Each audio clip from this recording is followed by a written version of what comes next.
Remember when we used to say AI will never be creative? I'm not so sure anymore. If 7 years ago you knew what it could do today, you'd probably pass out on the floor. And what about the next 7 years? What will that bring? Kind of makes you wonder, doesn't it? A few years back, when I was in college, I picked up a book called How to Create a Mind by Ray Kurzweil. At the time, it seemed like some far-off sci-fi stuff, but now it feels like Ray Kurzweil had a crystal ball or something. He talked about machines potentially developing a kind of consciousness. And I have to say, it's starting to feel a little too real. It's exciting, sure, but also kind of spooky. Here we are, watching AI churn out cool art, almost okay stories, and attempt to crack a joke. It's incredible, no doubt, some things more than others. But it's also making me ask some pretty big questions. Like, if a machine can do all these human things, what does that mean for us?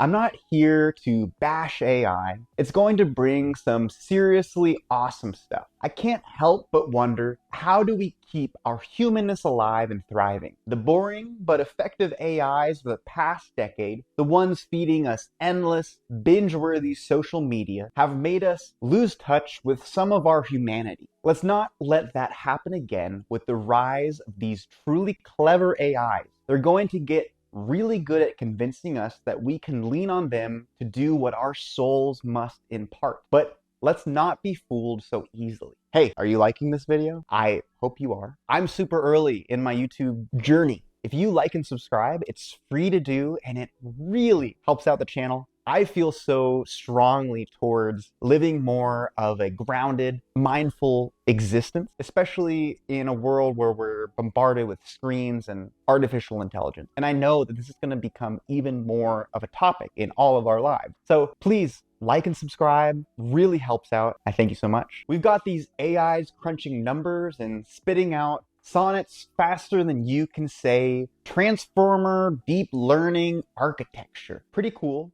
But while these digital brains are processing information at mind-bending speeds, there's still something fundamental that they're missing. Ever heard of the hard problem of consciousness? It's not about figuring out why you open the fridge and you're now standing there staring at the contents while the cold air hits you in the face. It's a much bigger question that's had philosophers and scientists debating for over a century. It's one of those sneaky, right under your nose problems that always slips away. In short, it's asking, how does all the physical stuff in our brains, neurons firing, chemicals sloshing around, produce the rich inner world of experience? How do we fully explain the cool air on your skin without actually feeling it? How are we even thinking, feeling, or conscious of anything? It's like, sure, we can map out all the circuits in a computer, but how do you explain that feeling of awe when you're watching a sunset? Or the gut punch of sudden failure or loss?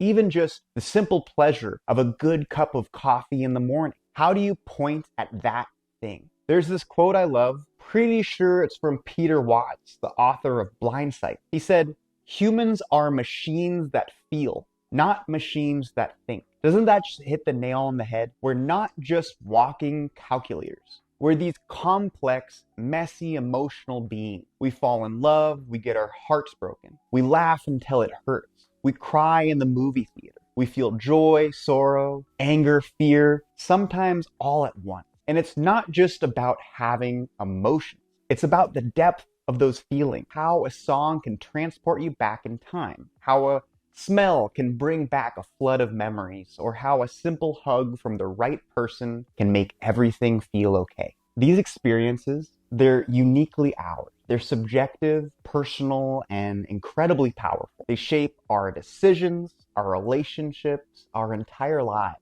So while AI might be able to simulate emotions, or even recognize them in us, it's not feeling them, not in the way that we do. We're not just thinking machines, we're feeling machines. That's something pretty special. All this talk about feelings isn't just touchy-feely stuff. Our emotional depth, it's completely our secret sauce. It doesn't just make us who we are, it's the magic ingredient in everything we create. Think about your favorite song. It might be technically perfect. Right notes, perfect timing, recorded in a studio to a click track. That's not why it gives you goosebumps. It's the raw emotion behind it, the heartbreak, the joy, the anger that you can feel oozing out of every note. Or how about that painting that moves you? Probably not because it's a perfect representation of reality. It's the imperfections, the unique brushstrokes, the slightly off-kilter perspective that makes it interesting. It's the artist's soul on the canvas. We know that the artist has experienced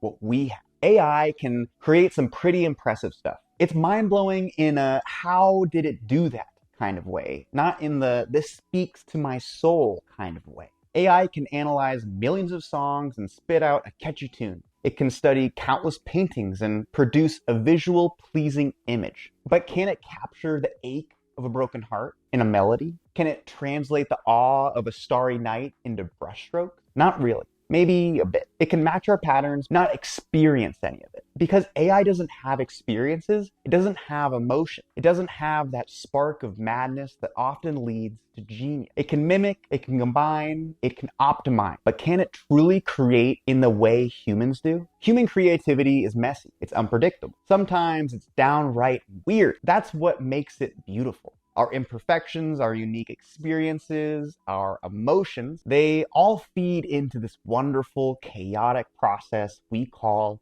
creativity. So we've talked about our emotions and how they make us creative, but they do something even more important. They allow us to connect. Really connect in a way that no AI, no matter how advanced, can replicate. Let's get a bit sciencey for a second. Ever heard of oxytocin? It's this amazing little hormone that some people call the love hormone or the cuddle chemical. When we hug someone, when we look into the eyes of someone we care about, when we share a laugh with a friend, oxytocin releases in a burst through our body. And this stuff is powerful. It makes us feel good. It helps us bond. It even boosts our immune system. It's a natural way of saying, hey, human contact, yeah, that's important. Do some more of it. We're literally wired for connection. It's not just a nice to have, it's a need to have. Fighting against that is like, I don't know, trying not to blink. You can do it for a little bit, but eventually you have to give in. Now I know what you're thinking. I interact with people online all the time. And sure, that's something. But how many of those interactions are actually meaningful? Think about your social media feed. It's all curated by algorithms, designed to keep you scrolling, to keep you engaged. But engaged doesn't always mean connected. You can have 1,000 likes on a post and still feel lonely. Imagine you're hungry, really hungry, and someone offers you a picture of a burger. It looks great. Your brain might even trick you into thinking you're less hungry for a second, but probably not. But at the end of the day, it's just a picture. It's not going to nourish you. That's what a lot of our online interactions are like. They look like connection. They might even feel like connection for a moment, but they're missing what we crave, that oxytocin hit, that deep, genuine, I see you, you see me connection that we as humans crave. We have to face that AI is here to say. It's not about avoiding it. It's about finding a balance. It's about using AI as a tool and not a crutch. Let's talk about using AI meaningfully. Sometimes I'll ask an AI to do something just because I can. Hey, ChatGPT, why do we talk to babies in high-pitched voices even though they can't understand us? While that's fun, it's not really adding value to my life work. Instead, let's use AI for the stuff that really matters. Want to quickly summarize a long article? Okay, yeah. But remember, AI is just the starting point. It's up to us to take those ideas, that information, and put our own unique spin on it. AI-free time. Pick times in your day when you're completely unplugged from artificial intelligence. For me, it's the first and last hour of my day. No asking ChatGPT how the stocks are doing or checking my AI-curated news feed. Just me, my thoughts, and maybe a good old-fashioned book with pages. It's like bookending our day with our own humanity. Start your morning by connecting with yourself, end your day by reflecting on your experiences and your feelings. Your brain will thank you for it. Now here's a big one. Balancing AI use with human connection. It's so easy to just fire off a question to ChatGPT or Claude. Need to know the capital of Uruguay?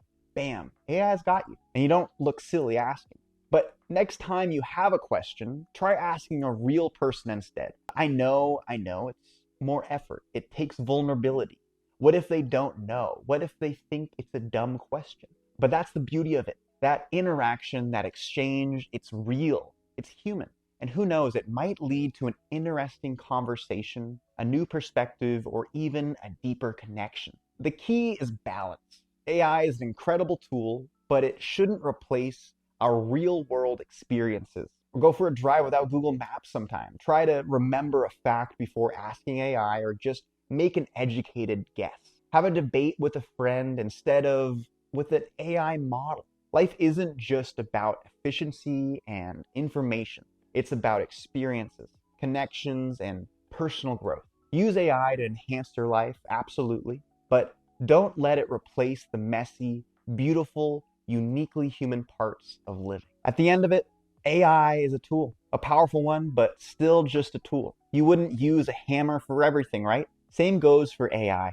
Use it wisely, use it mindfully, but don't forget to put it down sometimes and just be yourself. I want you to take a moment right now, pause this video if you have to, and think about your relationship with AI and technology. It's not just these things that we're thinking about now, these newer AI like ChatGPT and Claude and all the other ones out there, Facebook's, Google's, all that kind of stuff.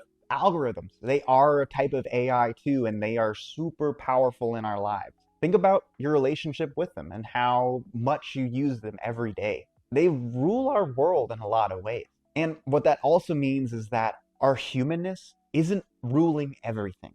And there are some benefits for sure in artificial intelligence, but also in our day-to-day, nothing should ever come before our humanity. So I hope you had some time to think about this, and maybe it'll change your perspective on how you look at artificial intelligence yourself. Thanks so much for your time. Please like and subscribe. It really helps the channel. It's free to do, and I'm in the extreme beginnings of this channel, so it really helps out if you do like and subscribe. Comment.